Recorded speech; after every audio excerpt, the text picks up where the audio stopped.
Que Dios lo bendiga. Estamos iniciando este programa con un invitado a quien he conocido desde que era un niño, por lo tanto, me alegro bastante de que él nos aceptó, que está en el programa y nos comparta su testimonio.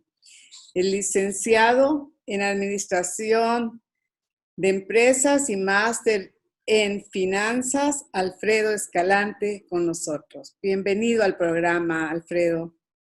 Hola Dorita, muchas gracias. Mucho gusto, un privilegio para mí estar aquí. Muy agradecido, súper emocionado de compartir con ustedes lo que el Señor ha hecho en mi vida hasta la fecha. Gracias a Dios. Alfredo, me gustaría que le compartas a la teleaudiencia cómo te ha ayudado durante tu niñez y juventud el tener el conocimiento del Evangelio. Perfecto, qué buena pregunta, Dorita. Yo recuerdo cuando comenzábamos, nosotros estaba bien pequeño, gracias al Señor tuve la oportunidad de crecer en un hogar temeroso del Señor, aunque un tanto disfuncional. Tal vez más adelante vamos a mencionar esa parte. Pero mi madre tuvo un rol importantísimo en que mi hermano y yo pues llegáramos a los pies del Señor. Siendo yo el menor, la influencia de mi madre obviamente fue más conmigo, mi hermano era un poco más independiente. Y nosotros, yo me acuerdo, de hecho, la primera vez que fui a la iglesia cristiana Josué fue un diciembre. Y me mandaron a mí chiquito a la escuela dominical también, mi mamá se quedó en el culto grande, y las aulas de escuela dominical eran de lámina, todavía. Sí. Creo que era ahí por los 80 y tantos, no me acuerdo muy bien. En el 83 aproximadamente.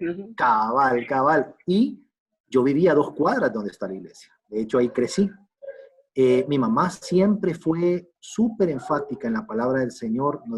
Desde chiquito nos inculcaba que el Señor era todo, que el Señor, que si nosotros no teníamos el temor del Señor, no podíamos nosotros, digamos, ser felices al final de cuentas, y lo cual tenía mucha razón. Y ella influenciada por su madre, que fue mi abuelita. Yo creo que mi abuelita ha sido la responsable de haber traído el Evangelio a toda nuestra familia. Entonces, respondiendo a su pregunta, bendecido totalmente, obviamente con cualquier, digamos, problema normal que puede tener un niño o un joven, ¿verdad? Pero siempre presente la ayuda del Señor. Y eso se lo agradezco infinitamente a mi madre y a mi abuela. Sí, yo recuerdo a tu abuelita tan fiel para congregarse, una persona dulce y siempre tenía la palabra de Dios muy puntual en sus conversaciones. ¿Cómo influenció toda esa enseñanza de tu abuelita en tu vida?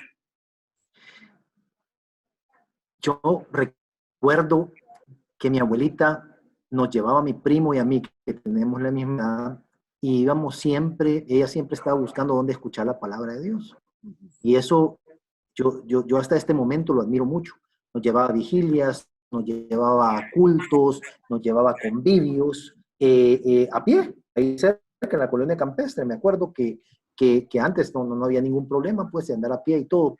Las enseñanzas de mi abuela hasta este día están presentes en mi vida. Y recuerdo que me dice, y yo creo que lo más importante que ella me mencionaba es, hijito, buscar el reino de Dios y su justicia, me decía. Y todo lo demás va a ser añadido, me decía.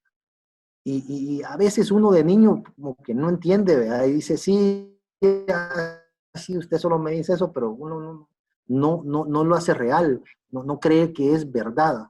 A medida uno va creciendo, uno se da cuenta que lo que realmente importa son las cosas que no se ven, más que las cosas que se ven. Y esas palabras, y mi abuelita siempre fue bien consciente de eso. Y esas palabras me quedaron a mí siempre grabadas en mi corazón. Yo me acuerdo que en mi juventud, cualquier problema que yo tenía, obviamente como ser humano uno trata de resolver con sus fuerzas y después se da cuenta y dice, híjole, lo estoy haciendo mal. Me iba, regresaba, me acordaba de las palabras de mi abuelita, doblaba rodilla y era increíble cómo el Señor respondía, ya sea sí o no, pero respondía inmediatamente y más que la respuesta, era la paz que el Señor nos daba. Entonces yo creo que esa fue la influencia más grande que veo que mi abuelita me dejó y pues hasta el día de hoy la recuerdo con mucho, mucho amor y no veo el día de poder volverla a ver allá en los cielos. Amén. ¿Qué crees tú que podría ser que un niño o un joven tome como algo muy superficial esta palabra que te dejó tu abuelita, que decía buscar, que dice la escritura, buscar primeramente el reino de Dios y su justicia, y todas las demás cosas os serán añadidas? Yo creo más ahora en estos tiempos que todo es lo tangible, todo es lo que se ve, todo es lo que llama la atención de los ojos, lo que realmente vale, y todo es de inmediato. Yo creo que eso cega mucho, sobre todo al joven. Y cuando dice buscar el reino de Dios y justicia, dice, no, ¿cómo? O sea, me voy a poner a orar y de repente va a pasar algo. Y totalmente así es, y es bien difícil en digamos, en esta etapa del mundo tan consumista que quiere ver las cosas ya y las quiere tocar y palpar, el creer que hacer algo, digamos, entre comillas, ritual o llámele lo que sea, Cierto. por la fe, es bien difícil para un joven creerlo. Y yo creo que de esa manera el enemigo ha sido bien sutil para meterse en la juventud ahorita y Sí. hacerles ver que lo que no ven no vale. Ujú. Y es al contrario, pues. Las cosas que más valen tal vez es la que no podemos ver, ¿ya? Pero sí las podemos sentir y pueden hacer una diferencia en nuestra vida. Muchas gracias. También mencionaste que tu mamá y tu abuelita inclusive los llevaban a escuchar la palabra de Dios desde niños. ¿Y recuerdas alguna anécdota de cuando tú ibas a la escuela dominical? Por supuesto, me acuerdo que nosotros teníamos, bueno, tenía un profesor que se llamaba Alejandro. Y Ujú. de hecho yo era compañero de escuela dominical de Héctor Alonso, un amigo de la iglesia. Y nosotros como niños traviesos, pues, y niños inquietos, jugábamos de esgrima bíblico, me acuerdo. Y ese era como dicen los norteamericanos, el highlight, lo chivísimo, ¿verdad? Jugar esgrima bíblico y a ver quién ganaba. Entonces me acuerdo que entre los dos competíamos bastante, se ponía bien intensa la competencia sana, obviamente, y no dejábamos de hacer un poco de relajo en las clases, ¿verdad? Pero al final de cuentas yo creo que todas esas enseñanzas, yo le agradezco a Dios por haber puesto también esos profesores de escuela dominical, se llamaba Alejandro y otro se llamaba Alfredo. Alfredo lo veo de vez en cuando, Ujú. con su esposa, ellos nos daban la escuela dominical y creo yo que yo me emocionaba cuando iba a ser domingo por ir a la escuela dominical y cuando era niño, porque mi mamá, aparte de inculcarme eso, era algo bien bonito estar con los amigos disfrutando y escuchando la palabra de Dios en un ambiente, digamos, emocionante. ¿Qué se necesita para vivir la vida plena? Yo creo que es simple lo que se necesita, pero es complicado entenderlo. Y se lo voy a poner así, y tal vez me pongo yo de ejemplo. El mundo define el éxito de diferentes maneras. Y éxito lo estoy poniendo entre comillas. El éxito para el mundo es vivir en una casa grande, tener X cantidad de dinero en el banco, tener posesiones, digamos, tierras, vehículos, casa en el mar, eh, todo lo material. Así define el éxito el mundo. Una vida plena no tiene nada que ver con las posesiones.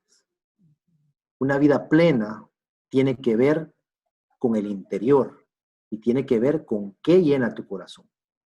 Y pongo el ejemplo yo siempre de estos grandes artistas. Por ejemplo, Robin Williams, un artista famosísimo, comediante muy bueno, exitoso, entre comillas. ¿Qué le podía faltar? Uno con los ojos, digamos, de este mundo, la respuesta es nada. Murió de suicidio. Obviamente le faltaba mucho, ¿verdad? No estaba él, no tenía una vida plena. Para vivir una vida plena, la respuesta es sencilla y se llama Dios. Paren de contar. Lo que pasa es que nosotros, como seres humanos, siempre queremos ayudarle a Dios y decir, no, es que falta esto. No, es que no es suficiente. Pues. Es que Dios no, sí, es parte de, pero no es todo. Cuando uno realiza que Dios no es parte de, sino que Dios es todo, la perspectiva humana cambia y el corazón de uno es imposible que esté triste, dice la palabra de Dios. No puede estar triste el corazón que tiene a Cristo, dice la palabra de Dios.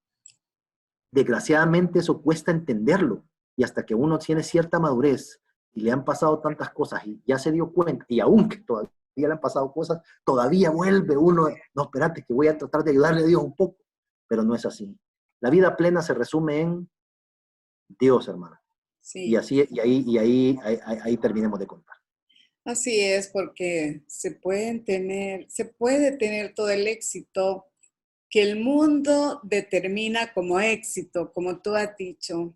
Fama, se puede tener posesiones, una buena familia, mas sin embargo, a veces son esas casas con grandes lujos, muchas veces son casas con vacíos, porque quizás a veces puede haber otras circunstancias que dañan la felicidad de una familia, que la casa no lo llena todo. Por ejemplo, puede haber una casa muy bella y todos los lujos posibles, más puede haber deslealtad. No digo que en la casa de alguien que no tiene riquezas no lo hay, pero se puede encontrar infidelidad y otras cosas que dañan el corazón de la familia y sobre todo de los hijos o del cónyuge. Así es que no hay nada mejor de hacer de Jesucristo ese fundamento del hogar para que la casa esté bien cimentada. Como tú decías, lo voy a decir en mis palabras. ¿Qué es lo que nos puede dar plenitud en el hogar o en la vida personal? Una fiel y firme confianza en Dios. Voy a retomar las palabras que tú me dijiste cuando te invité a este programa. Entonces creo que eso es tan importante. Eso es si realmente nos hace exitosos. Y bueno, volvemos entonces que así es cómo el Evangelio ha influenciado en tu vida a través del rol que tuvo tu abuelita y el rol de tu madre en ti. Así como Loida y Eunice con Timoteo, ¿verdad? La madre y la abuela. Ok. ¿Podríamos decir que un cristiano puede pecar tranquilo? Jamás, hermano. Nunca. Un cristiano nunca puede pecar tranquilo. Y yo creo que eso es lo lindo al final de cuentas, porque el Espíritu Santo le dice a uno, inclusive, obviamente, antes, hey, ojo, ojo, amarillo, amarillo, rojo, rojo, rojo, de ahí uno decide, ¿verdad? Pero tranquilo, jamás va a pecar un cristiano, a diferencia del mundo, pues, que hay tanto callo en la conciencia, no el Espíritu Santo, en la persona del mundo que no conoció al Señor, que pecan tranquilos. O sea, para ellos no es anormal, es totalmente normal esa vida de pecado. Inclusive cuando uno está, porque uno pues, se mueve en el mundo, pues, y uno escucha el hablar al Espíritu Santo, todavía le ofende, y dice, híjole, mejor me hago para allá, ¿verdad? Entonces, no puede pecar tranquilo un cristiano, jamás. ¿Cómo definiría Alfredo el pecado? Qué buena pregunta. Obviamente el pecado es algo que con una connotación mala, negativa y pues que lleva hacia un fin de muerte. Pero visto desde unos ojos, digamos, de tentación, el pecado es atractivo, pues. El pecado a los ojos del ser humano común es atractivo. Entonces somos, obviamente, nuestra naturaleza humana y hombre mundano es atraído al pecado. Y es algo atractivo, algo que llama la atención, algo que dice, voy a ver qué pasa, ¿verdad?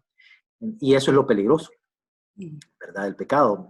Como dice el dicho un tanto popular, dice, el diablo si se me aparece con cola y con cacho, yo salgo corriendo, pues.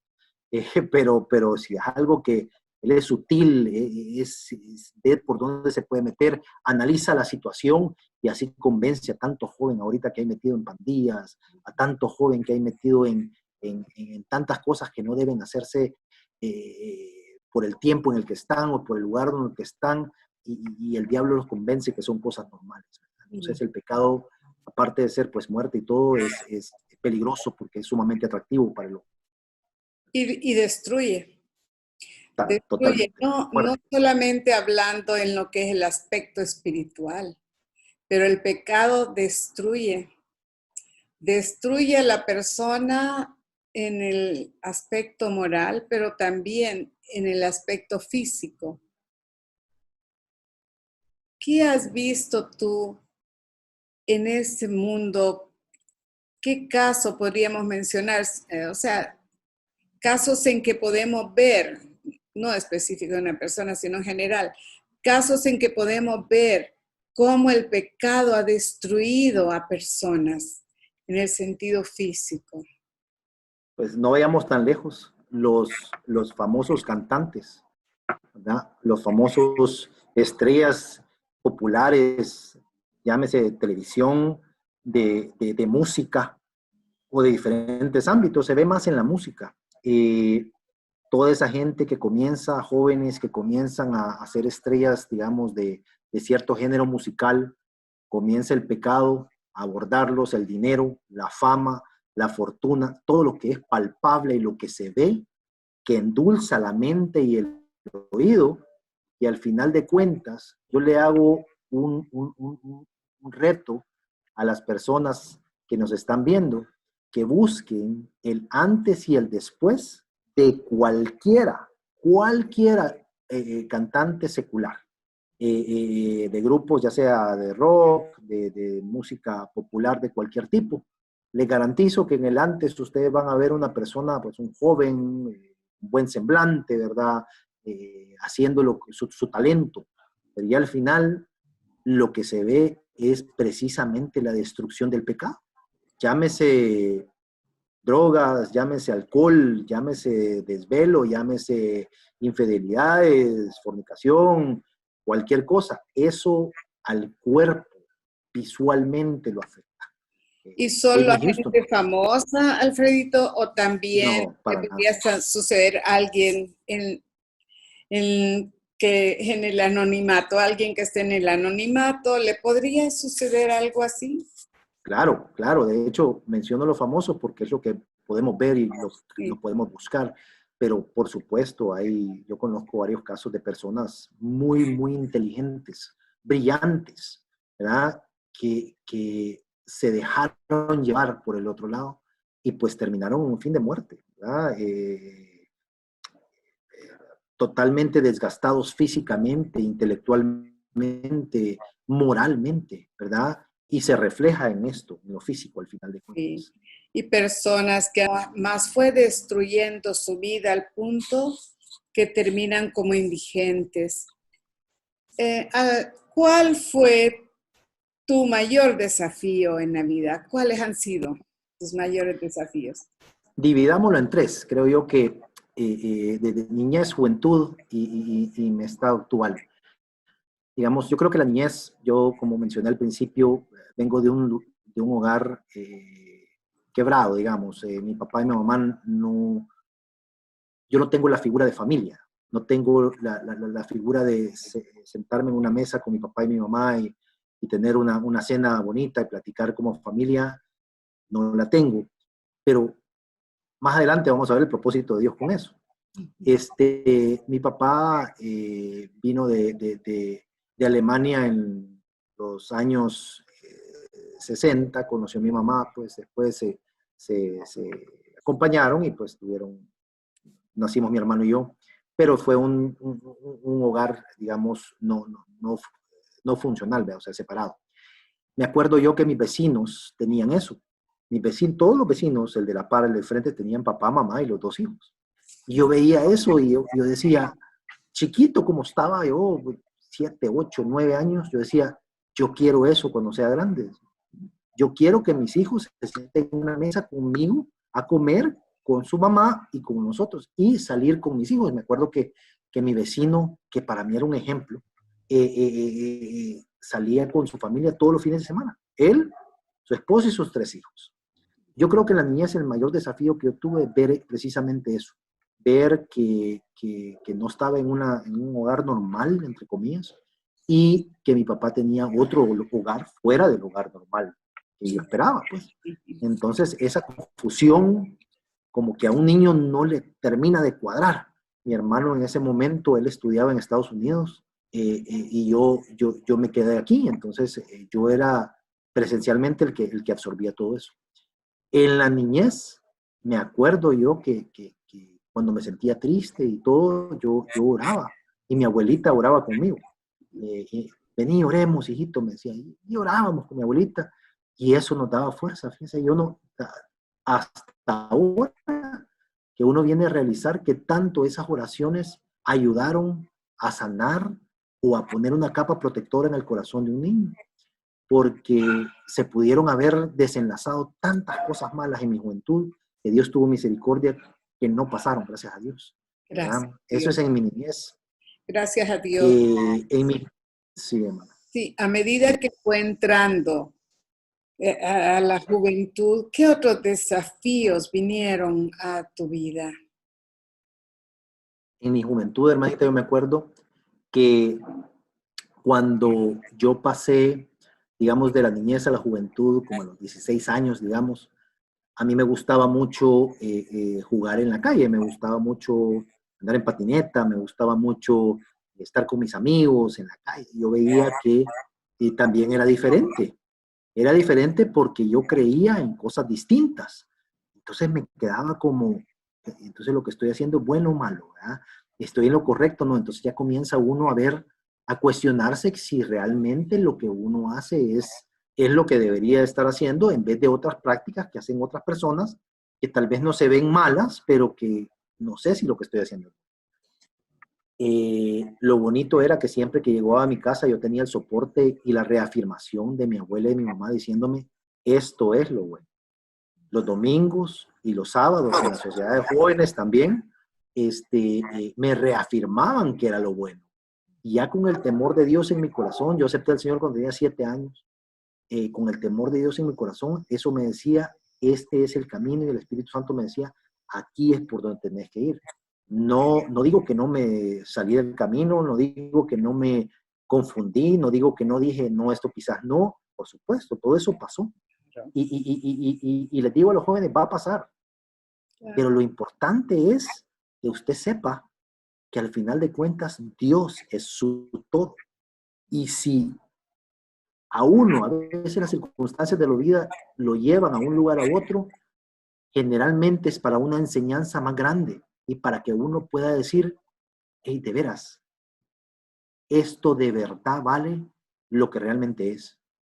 En la juventud ese fue mi desafío. Me acuerdo yo que mi cuñada y su hermano, todos los días en el colegio, yo les decía, acompáñenos a la sociedad de jóvenes, acompáñenos a la sociedad de jóvenes. Sí, ya vamos a ir, sí, ya va, este loco que molesta, ¿verdad? Que al fin fueron. Y desde ahorita tienen más de 25 años de ser cristianos, gracias a Dios. Gracias. Entonces, bendito sea Dios que Dios puso eso en el corazón de ellos y que pues uno también tuvo una influencia de algún tipo para poder llevar el evangelio a las personas porque cuando uno es joven, hermanita, cuesta, y ese es un desafío también para los jóvenes. Uno tiene miedo cómo lo van a ver, Uno tiene miedo, ¿qué van a decir?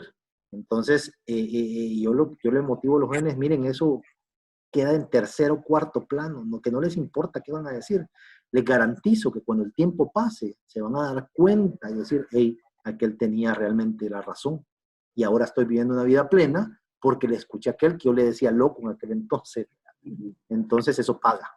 ¿En un momento tuviste temor de que te ridiculizaran o sufriste algún momento burla por compartir el evangelio o por no hacer lo que otros hacían? Claro, claro. Yo creo que si no era diario, era, digamos, por lo menos 3, 4 veces por semana pasaba en el colegio. Ahora yo tenía una ventaja, hermano. Eh, yo era muy bueno en los deportes y era muy bueno, era bien intrépido. Entonces había cierto nivel de influencia diferente, ¿me entiende? La gente como que lo admira a uno por las cosas que uno puede hacer físicamente.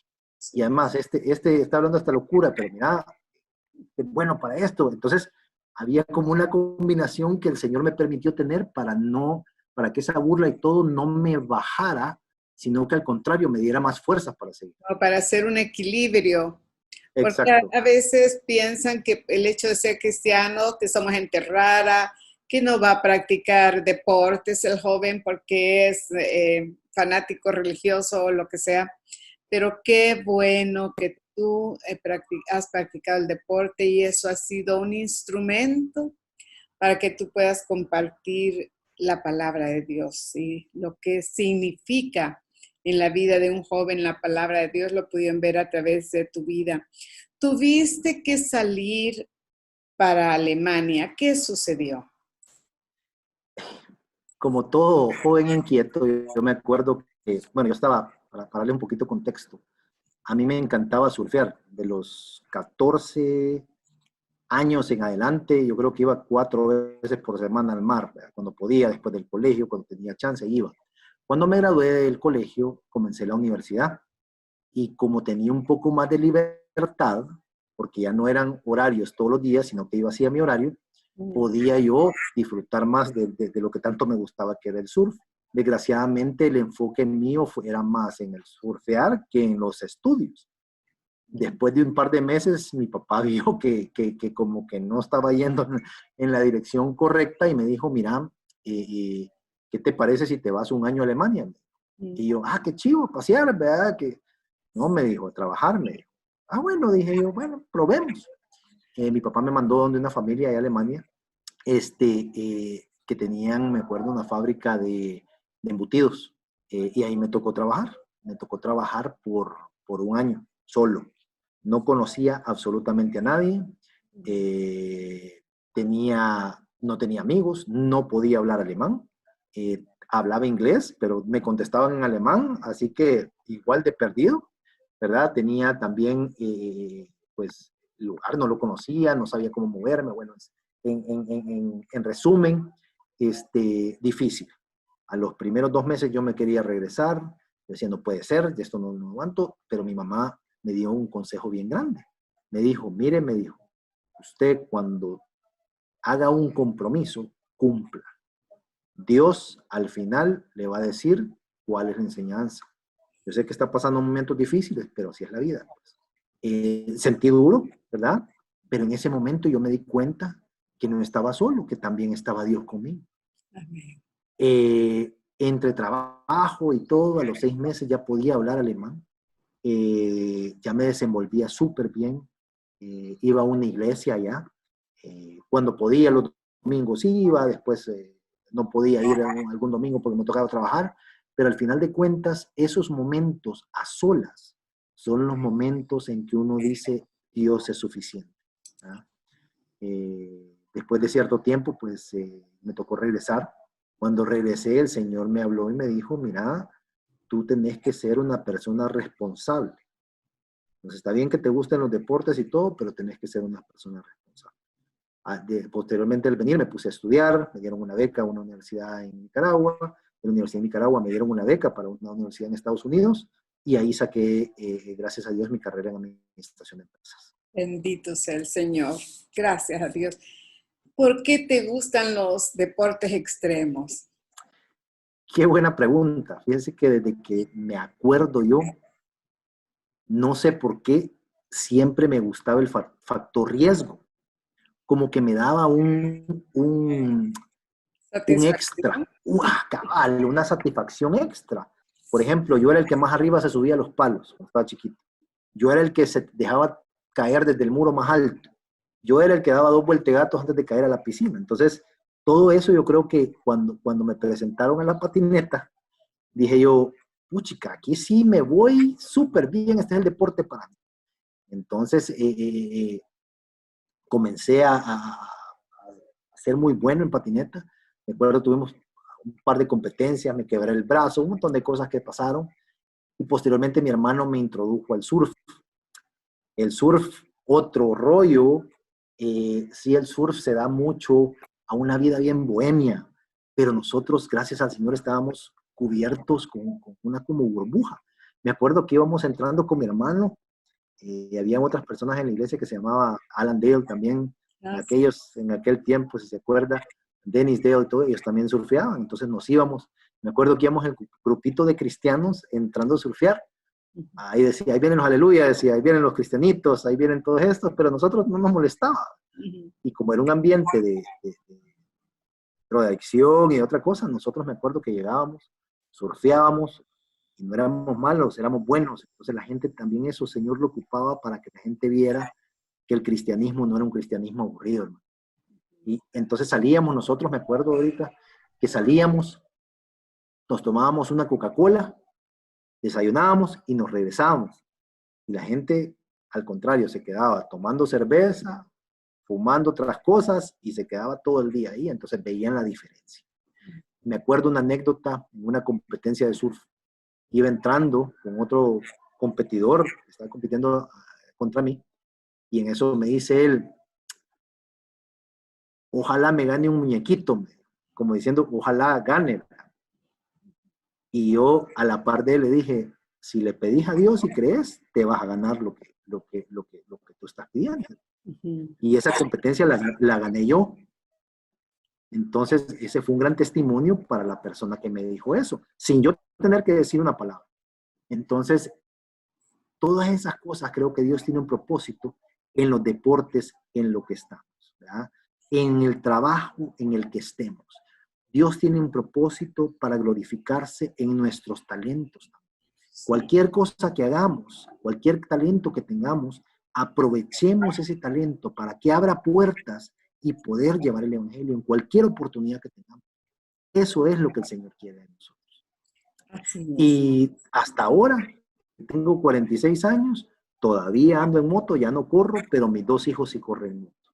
Eso quería que nos compartas, las motos. ¿Qué significado han tenido en tu vida?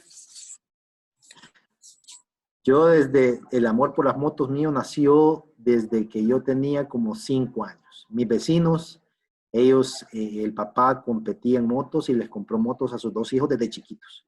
Yo día y noche, Dorita, no le miento, día y noche le lloraba a mi mamá que me compraba una moto. Y a mi papá, jamás me compraron una moto. Me decía mi mamá, si te compro la moto, de un solo te compro la caja. Y ese era lo que siempre me decía. Pasó el tiempo, nunca me compraron una moto, pasó todos estos deportes que no requerían mucho dinero para hacer, porque una patineta no es tan cara, una tabla de surf no es tan cara, y me dediqué a eso. Cuando tuve 19 años, a mí me contrataron en esta venta de vehículos famosa aquí en El Salvador, y me fue muy bien. Recuerdo que Dios me bendijo, primero 2 meses, y vendí más que cualquier otro vendedor que tenían ellos. Y adivine qué hice con la comisión. Comprarte una moto. Por supuesto. Eso fue lo primero que hice. Ahí lo voy a dejar todo, hermano. Entonces, me compré una moto y desde ahí no he parado. Eso fue a los 20 años, tengo 46, llevo 26 años. He corrido motocross y enduro desde esa edad corrí hasta los 39 años. También he corrido trial. Mis 2 hijos corren motocross y los 2 son campeones nacionales. El mayor tiene 10 años, es campeón nacional de categoría 65 y ahorita está corriendo categoría 85. El menor comenzó a los 4 años, fue campeón nacional de categoría Peewee y ahora a los 6 años es campeón nacional de categoría 50 centímetros. Mira qué bien. Bueno, qué bien digo yo, pero no sé. ¿Qué dice la mamá? ¿Le No, pasa lo mismo que a tu mami? para nada, la mamá es mejor entrenadora que yo. Ella va con nosotros a todas las carreras, a todas las competencias, a todos los entrenos y ella los entrena mejor que yo. El deporte sí tiene un riesgo más alto, pero si uno comienza desde pequeño con todas las precauciones y protecciones que necesita, el riesgo disminuye. No digo que no sea un deporte peligroso, por supuesto que lo es. Claro. Pero si hace las cosas bien uno, el riesgo disminuye bastante. Nosotros nunca obligamos a nuestros hijos a que tu papá lo hizo y tú lo vas a hacer, para nada. Mi hijo mayor me vio en mi última carrera y de ahí se enamoró. Ellos me lloran por ir a entrenar, me piden ir a entrenar. De hecho, ahorita que estamos un poquito encerraditos, están sufriendo que no han podido subirse a sus motos.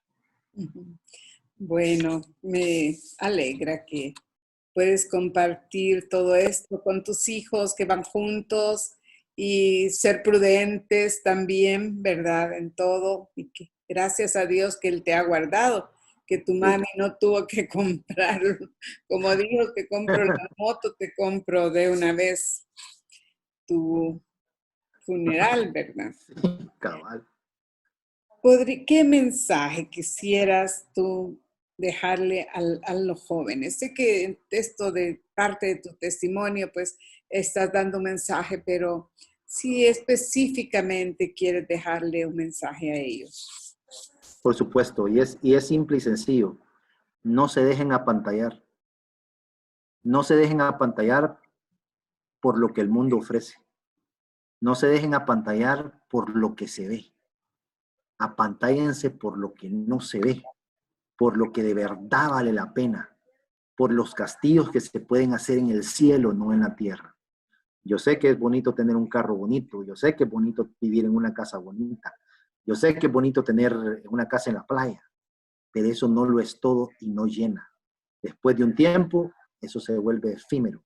Eso es algo que lejos de llenarnos, nos llena de otras cosas que son dañinas, como preocupaciones, como si nosotros ponemos nuestra visión en eso, nos llena de dudas. En cambio, si nosotros llenamos nuestro corazón de las cosas que nos ven, como la palabra de Dios, digamos, lo que realmente representa, buscar el reino de Dios y su justicia, y nos preocupamos por hacer tesoros en el cielo, por llevar la palabra de Dios a otras personas. Al final de cuentas, el que sirve se llena a sí mismo de satisfacción y se llena a sí mismo de plenitud. Y eso se lo digo por experiencia propia. Yo he estado de los dos lados de la moneda. He estado totalmente tirado al lado del consumismo y de tener todo y de ver que sí, que quiero más y decir, del otro lado decir, Dios es suficiente.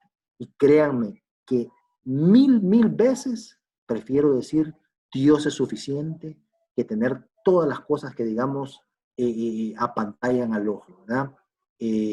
Dios es muy claro cuando nos dice no se preocupen por lo demás, déjenme que yo me preocupe. Otra cosa, no le traten de ayudar a Dios, solo confíen en Dios. Uno dice, no, es que Dios quizás no puede, aquí voy a ayudar yo. No, o sea, confíen que el Señor va a hacer. Obviamente el Señor nos manda a ser diligentes, nos manda a ser esforzados, nos manda a ser responsables. No significa que uno se va a tirar a descansar, no va a hacer nada, simplemente, pues, confiar en el Señor significa uno hacer las cosas que Dios nos manda y Dios se va a encargar de proveer lo que necesita. ¿Qué es la palabra de Dios? Así es. ¿Qué, Amén. cómo podrías tú decir qué ha significado la palabra de Dios para ti en cuanto al conocimiento que has extraído de ella? Nada menos ahora, bueno, tenemos un devocional con mi familia todas las noches. Y estuvimos estudiando la batalla de Gedón. Y la palabra de Dios en cada, digamos, capítulo o versículo nos puede hablar de 1000 maneras distintas. Por ejemplo, ahí en esa historia nos demuestra que el Señor no necesita el número que nosotros pensamos que necesita, en ese caso de personas para poder pelear con las otras personas.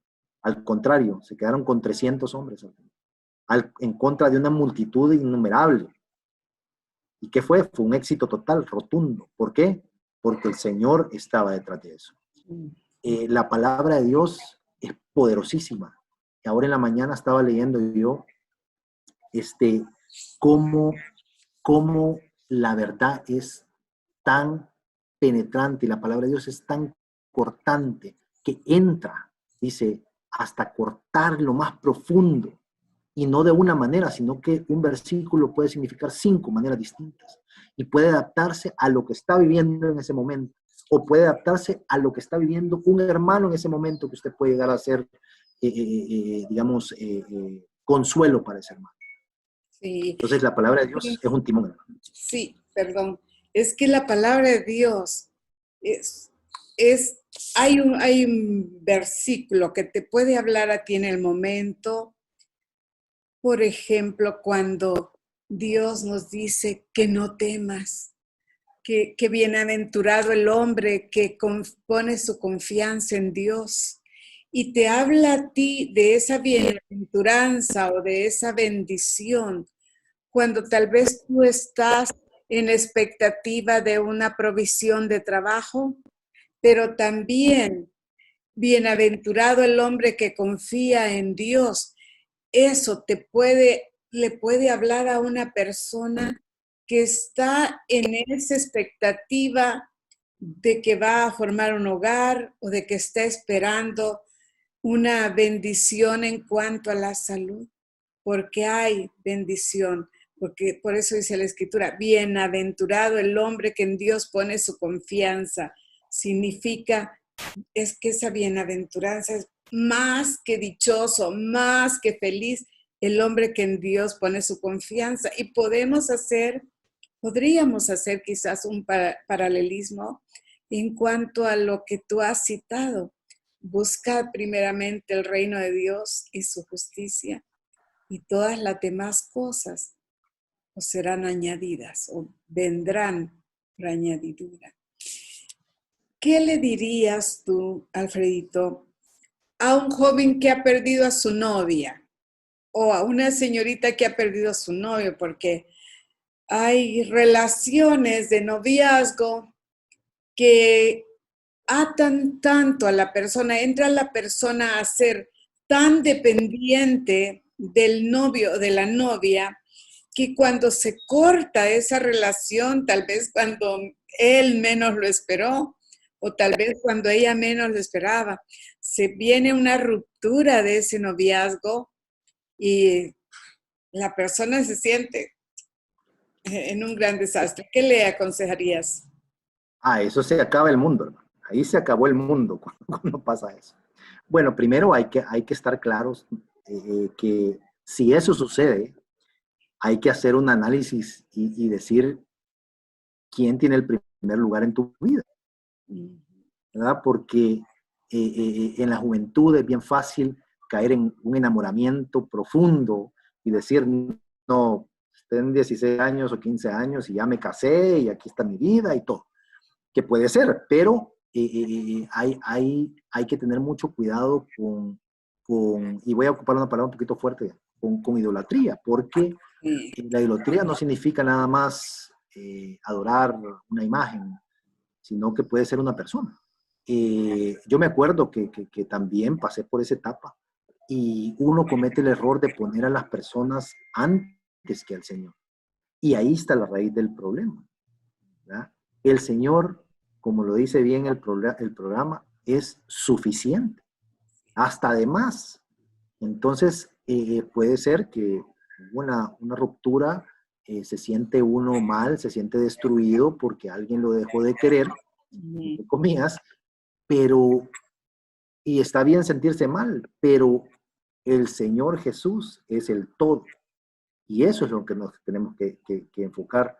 Hay que sentirse mal, hay que desahogarse, hay que llorar, pero no por eso vamos a estar derrotados, sino que el Señor nos dice, aquí está mi mano, ¿verdad? Vamos para arriba, levantémonos y sigamos adelante. Pero todo depende de a quién tenemos en primer lugar en el corazón. Exactamente.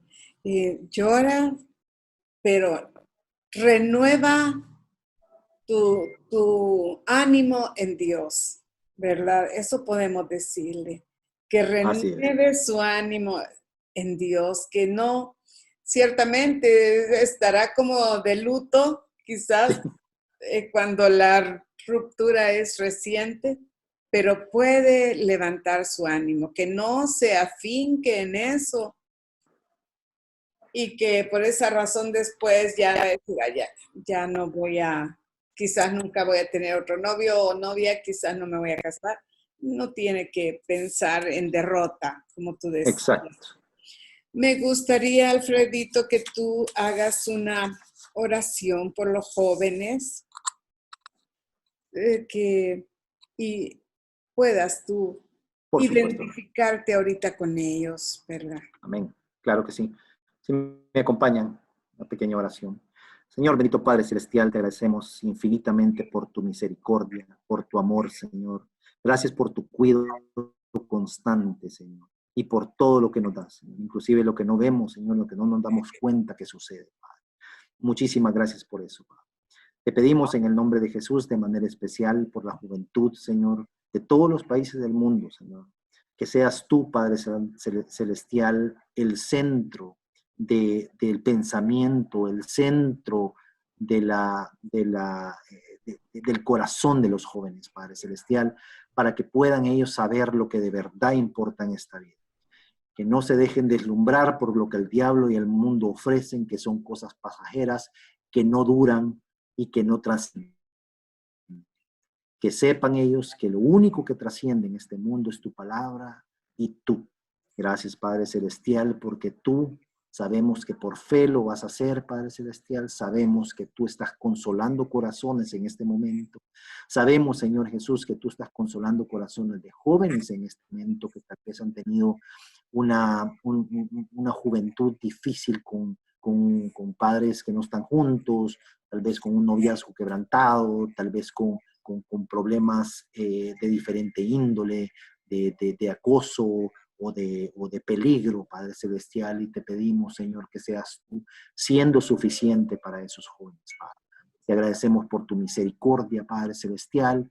Te pedimos que de manera especial tú te reveles a estos jóvenes, Padre, en este momento, y que sepan que el cristianismo no significa ser aburrido. Al contrario, el cristianismo es una aventura como ninguna otra, y que eso no los limita a poder hacer cosas, digamos, de otra índole, como deportes extremos, etcétera, siempre sabiendo que el Señor Jesucristo es el centro de nuestras vidas y que en Él tenemos toda confianza y toda nuestra fe y adoración puesta en Él. Te pedimos de manera especial por los jóvenes, en el nombre de Jesús, Señor. Gracias. Amén. Gracias, Señor. Alfredito, quizás en la teleaudiencia haya un joven, un niño o una persona adulta que desea hacer de Dios en su vida suficiente. ¿Quieres hacer el llamado o decirle qué paso tiene que dar esa persona para que Dios sea suficiente en su vida? Amén. Amén. Claro que sí, hermanita. Muy, muy, muy, muy importante. Yo creo que al final de cuentas, el uno doblegarse, humillarse, aceptar al Señor en su corazón como único y suficiente Salvador es el primer y gran paso para que Dios sea suficiente en la vida de cualquier persona. Creo que aceptar que el Señor es nuestro todo desde ya y rendirnos a sus pies es lo más importante. De ahí para allá, creo yo que es una lucha constante y una aventura como ninguna otra, como lo dije anteriormente, para poder llegar a vivir una vida plena. Pero lo más importante y lo primordial es aceptar al Señor Jesucristo en su corazón, confesar con su boca que Él se levantó de los muertos y vivir una vida de ahí en adelante regida por sus mandamientos y por su palabra. Y sobre todo bendiciendo a otras personas. Hay un dicho muy popular que dice, el que no sirve, no sirve. Sirviendo a otros como el Señor sirvió, es como nosotros vamos a vivir una vida plena al final. ¿Cómo sirvió el Señor? Ya para terminar, ¿cómo sirvió el Señor? Él se puso de ejemplo de primera mano, pues hay diferentes historias. Él le lavó los pies a sus discípulos, que es la más famosa. En estos días yo lo comparo como un, digamos, gerente general de una industria grande. Él jamás va a bajarse a un colaborador y decir, vení, te voy a ayudar. Y el ejemplo es el que dijo el Señor Jesucristo, ¿verdad? La humildad ante todo. La humildad, ¿verdad? Es como como te dijiste, como un gerente sirviendo a sus empleados. O en esta cuarentena, como un gerente que va y cocina para sus empleados. O sea, humillándonos. Jesús se humilló por amor a la humanidad. Muchas gracias, Alfredito, por habernos compartido este precioso testimonio. Y te deseamos a ti y a tu familia mucha bendición. El cuidado de Dios sobre tu vida y tus hijitos, tu esposa. Muchísimas gracias por la oportunidad. Dios les bendiga. Muchas gracias. Y a usted que está ahí en la teleaudiencia, queremos también desear que Dios sea suficiente en su vida. Dios sosteniéndole en la crisis. Dios puede levantarle en consuelo, en fortaleza, siempre y cuando usted decida hacer de Él su Salvador y su Señor. Le invitamos a sintonizarnos en el próximo programa. Que Dios lo bendiga y hasta pronto.